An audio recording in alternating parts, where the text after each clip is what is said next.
Sa bayang tahimik at puno ng kasaysayan, matatag na nakatindig ang Santo Domingo de Guzman sa Abukay, Bataan. Isang bantayog ng pananampalataya at buhay na saksi sa mahigit 4 na siglo ng kasaysayan.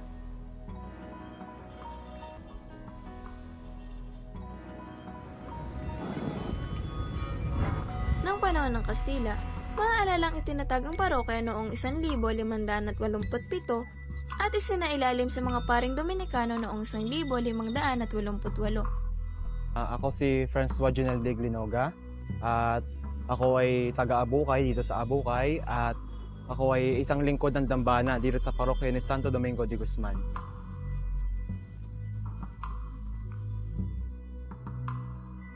Nagsimula ako maglingkod noong panahon na 2020 bilang isang altar server at hanggang ngayon ay isa pa rin akong altar server.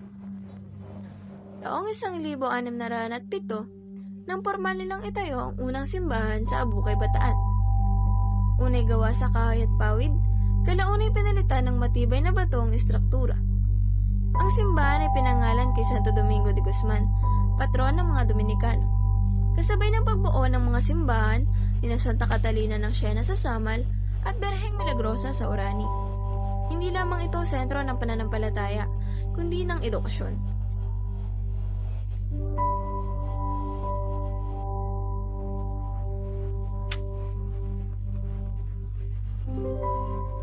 Ilang taon na po kayo naninirahan dito?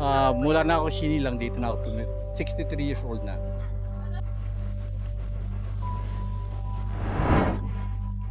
Nang ako po ay nagka-age 7, yung bintana ng simbahan, tinatalong ko pa yan. Hindi ako makasampa dahil mataas eh.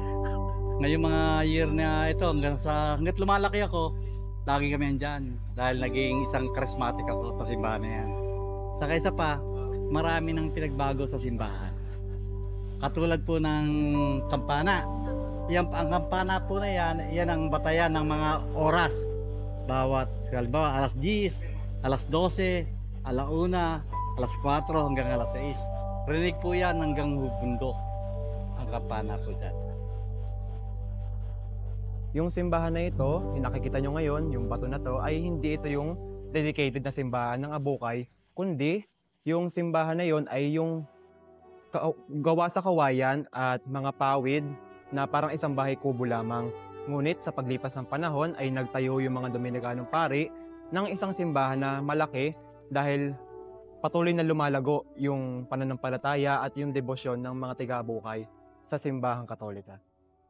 Naging kwento sa akin siya na talaga rong ang simbahan na ay mahiwaga. Talagang pinukan mga tao dahil nga yan ata ang pangalawang pinakamatandang simbahan sa buong Pilipinas eh. Dito rin itinatag ni na Father Francisco Blancas de San Jose at Tomas Pinpin ang isa sa pinakamatandang palimbagan sa bansa, kung saan inilimbag ang mga aklat sa Tagalog at Espanyol. Efren Ambrosio. Gaano katagal na po kayo sa Abukay? Dito na ako pinanganak eh. 1961. Ano po yung unang alaala niyo po sa simbahan ng Abukay? Parang pa naman gera, nakatayo na yun eh. Ang arkitektura ng simbahan ay halimbawa ng Renaissance style, na ginamitan ng coral stone at matitibay na kahoy. Ilan sa mga bahagi nito ay nananatiling orihinal, habang iba ay inayo upang mapreserba. Idineklara rin ito bilang National Historical Landmark. Napapanatili namin maganda ito sa tulong ng mga preservations at paglilinis ng mga lugar sa simbahan. At sa tuwing may mga okasyon ay general cleaning ang ginagawa dito upang sa gayon yung mga lugar sa simbahan ay hindi magmukhang luma at mapanatili yung kaayusan nito at sa gayon hindi siya masira agad.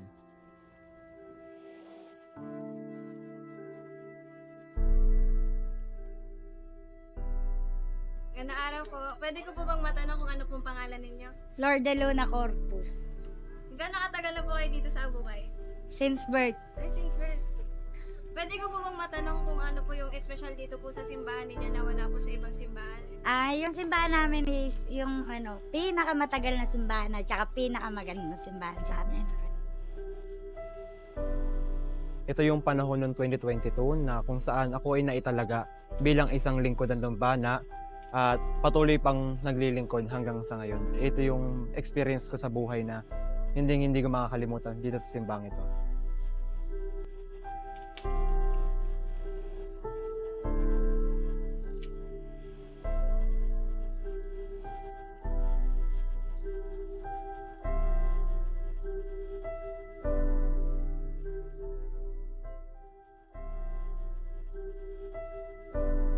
Tingin ko yung pananampalataya ng mga tiga-Abukay ay hindi naman nagbago all throughout those years.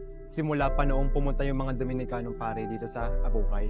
Dahil kilala yung Abukay na bilang isa sa mga mananampalataya at mga deboto na palasimba ng mga tao.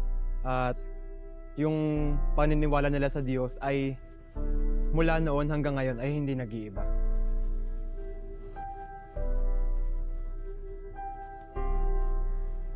Sa loob ng mahigit na 430 taon, nanatili ang simbahan ng Abukay. Matatag sa harap ng panahon, saksi sa kasaysayan at tagapag-alaga ng pananampalataya ng sambayanan.